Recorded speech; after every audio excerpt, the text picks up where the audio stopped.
Eka ndabaramutse nanabahe n'ikaze mwese banywanyi bacu mubana natwe mu makuru n'ibiganiro vya misi yose dushikiriza kuri no mbonesha kure yacu kandi yanyu ya ICTV no mwanya w'amakuru agezweho ariko aravugwa cane. Hari inkuru iriko iravugwa irya nino, inkuru yihuta cane ariko nanone ni inkuru y'umubabaro, inkuru iriko iravugwa mu ntara ya Cibitoke aho ibara ryaguye. Hari umwe mu baserukira urwaruka rw'imbonerakure rwo mu mugambwe CNDD-FDD muri komine Mabayi mu ntara ya Cibitoke ku musozi wa Gasebeyi yagandaguwe muri iri joro nk'isaha 1:45.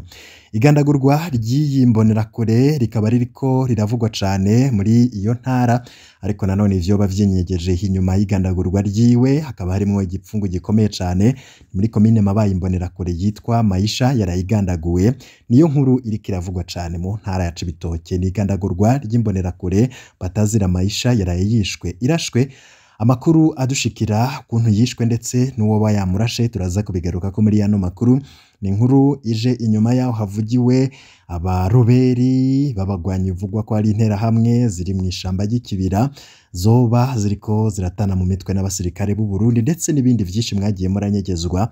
Turaza kubaha idonido kwicwa ry'uyo arongoye imbonerakure muri ano makuru twabiteguye. Hari n'izindi nkuru nyinshi zivugwa mu mutekano no mu vya politike turaza kugenda tubibashikiriza, ariko nanone imbere yuko tuja kuraba ivya Maisha ndetse n'ukuntu yagandaguwe kw'igenekerezo rya 18 z'ukwezi kwa kane mu mwaka 2009, Agathon Rwasa yarasubijwe mu buzima busanzwe kw'ipete rya Lieutenant General.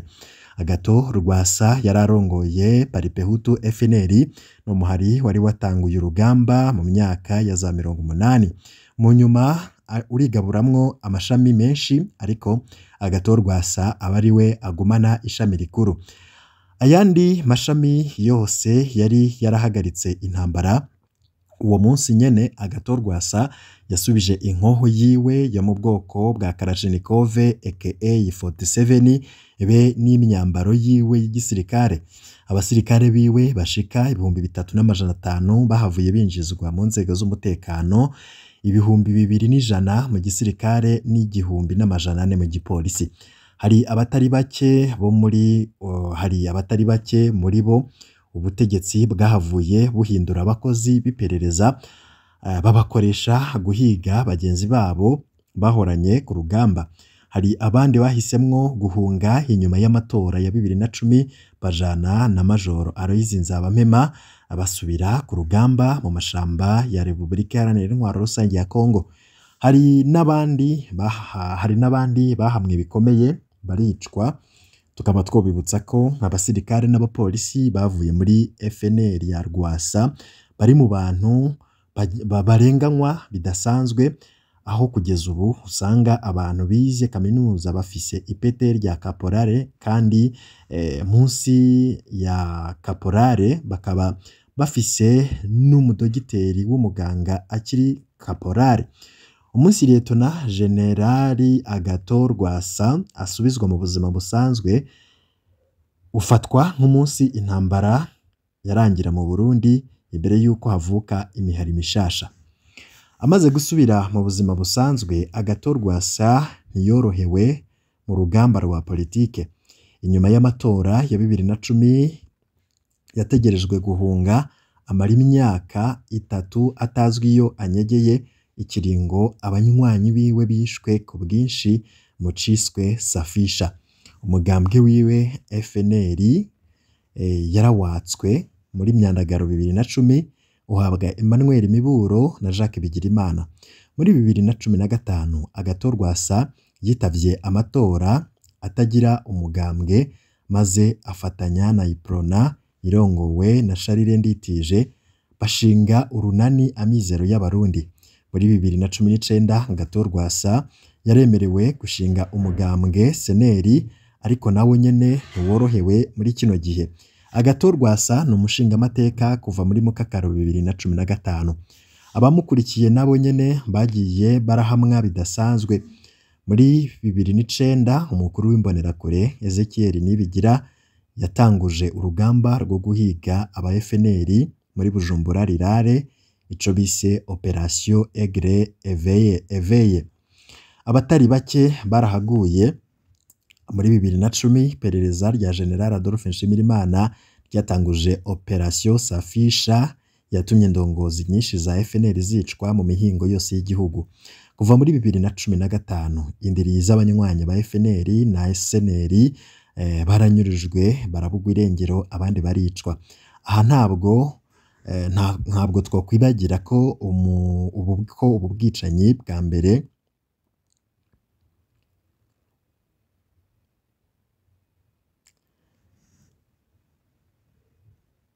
aha ntawo kwibagira ko ubwicanyi bwa mbere bukomeye ku ntwaro ya CNDD FDD bwakorewe aba FNL mu ntara ya Muyinga muri 2006. Umukuru w'igisirikare mu ntara z'uburaruko bw'ico gihe Colonel Vitali Bangirimana yamenyesheje amashirahamwe y'agateka kazina muntu ko ubwo bwicanyi yabutumwe n'uwararongoye igihugu ico gihe. Umunsi handitswe amateka y'umudugwi wahamwe igihe kirekire n'intwaro nyinshi mu Burundi dushobora kuzosanga ari aba FNL. Tuvuye kuri ako kahise tugaruke ku nkuru yavuzwe cane, ku nkuru iriko iravugwa ni igandagurwa ry'imbonerakure Maisha yarayigandaguwe. Inkuru iriko iravugwa cane mu ntara ya Cibitoke ni igandagurwa ry'imbonerakure batazira Maisha yarayishwe irashwe ku mutumba wa Gasebeyi zone Ruhororo ni muri komine Mabayi. Amakuru ava imabayi avuga ko Maisha yoba yarashwe n'intera hamwe bahora bakorana na makuru tudashobora kwemeza, ariko hakaba hari ibindi vyinshi biriko biravugwa kwigandagurwa rya Maisha yari yarigize indakogwa ko abantu bakibaza none nimbonerakure ziraswa ati imbonerakure ni gute yarashwe kandi gaca ipfa nyene kandi yarizwi mu gukorana n'ubutegetsi harimo igipfungu. Hari bamwe bikekwa ko yoba yishwe n'ubutegetsi kubw'amabanga yamenye. Bamwe bavuga bati Bibiliya ivuga ko uwicishije inkota azicishwa iyindi, ngo usanga nyene yararashe abandi. Imana niyo ivuga irya nyuma. Tuvuze ngo Imana imwakire twoba dutaye umwanya. Imana iramenya ahimushira. Ati yaba ndi kwisi nari kugira ico mvuze. Ati umuryango wabuze ukomeze kwihangana kwisi nzima. Ati kwisi ni inzira ducamwo turengana tukaja ahandi. Imbonerakure isigaye ari fonction. Ati nukurabwa. Ati nukuraba ba mustanteri baze barabidushirako ku karanga muntu. Ati nihangane n'ubundi yopfuye. Ati twese tuzopfa. Ariko nanone ivyo nivyo bamwe n'abandi bariko baravuga kuri iryo gandagurwa ry'imbonerakure yitwa Maisha. Ni umwe mu baserukira urwaruka rw'imbonerakure rwo mu mugambwe CNDD FDD muri komine Mabayi mu ntara ya Cibitoke ku musozi wa Gasebeyi. Yagandaguwe muri iri joro nk'isaha 1:45. Isidore Niyongabo ari mu bari bamenyesheje igisirikare c'u Burundi ko hari abagwanyi bavuga ikinyarwanda muri ako gace. Mw'ijoro ryo kuwa gatatu rishira uwa kane uku kwezi kwa Myandagaro abagwanyi 6 barishwe. Haracarimwo rero igipfungu gikomeye cane kwigandagurwa ry'iyo mbonerakure Maisha yarashwe.